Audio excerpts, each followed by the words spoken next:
but he could not pierce their ranks. His numbers were too few.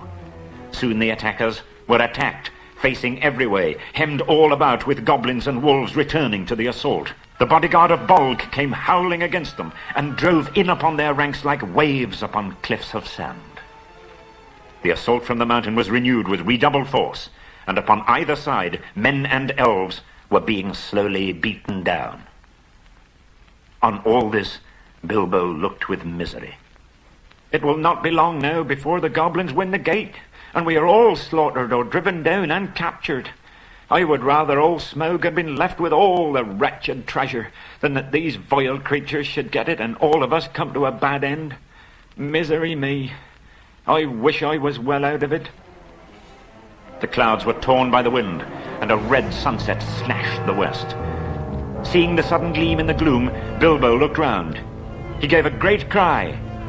He had seen a sight that made his heart leap.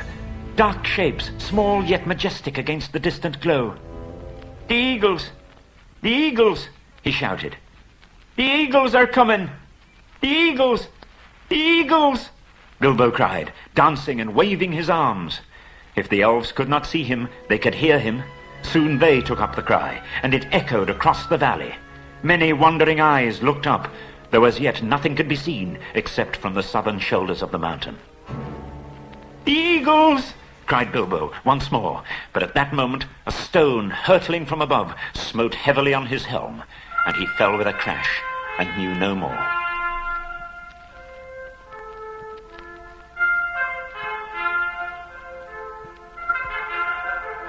When Bilbo came to, he was lying on the flat stones of Raven Hill, and no one was near. He was shaking and as chilled as stone, but his head burned with fire. "I wonder what has happened." He sat up painfully. Looking into the valley, he could see no living goblins. Dwarves seemed to be busy removing the wall, but all was deadly still. Sorrow seemed to be in the air. "Victory after all, I suppose," he said, feeling his aching head. "Well, it seems a very gloomy business." Suddenly he was aware of a man climbing up and coming towards him. "Hello there," he called with a shaky voice. "What news?" "What voice is it that speaks among the stones?" said the man. Then Bilbo remembered the ring. "Well, I'm blessed," said he. "This invisibility has its drawbacks after all." "It's me, Bilbo Baggins, companion of Thorin," he cried, hurriedly taking off the ring. "It is well that I have found you," said the man. "You would have been numbered among the dead, who are many, if Gandalf had not said that your voice was last heard in this place." "Are you much hurt?" "Oh, a nasty knock on the head, I think," said Bilbo. "I feel sick and my legs are like straws." "I will carry you down to the camp in the valley." The man was swift and sure-footed.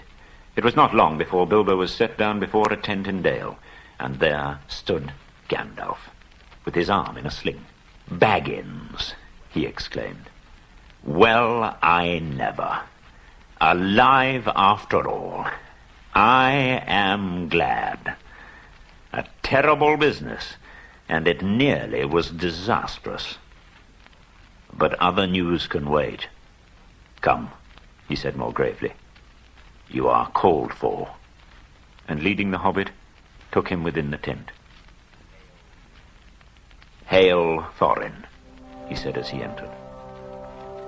"I have brought him." There indeed lay Thorin Oakenshield, wounded with many wounds, and his rent armor and notched axe were cast upon the floor. He looked up as Bilbo came beside him. "Farewell, good thief," he said.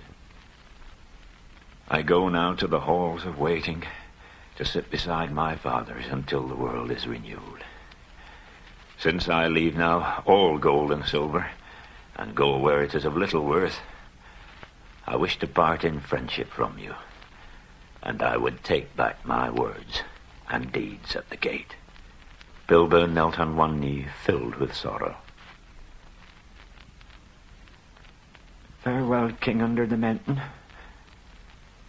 This is a bitter adventure, if it must end so, and not a mountain of gold can amend it. Yet I am glad that I have shared in your perils. That has been more than any Baggins deserves. No, said Thorin. There is more in you of good than you know, child of the kindly West. If more of us valued food and cheer and song above hoarded gold, it would be a merrier world. But sad or merry, I must leave it now. Farewell.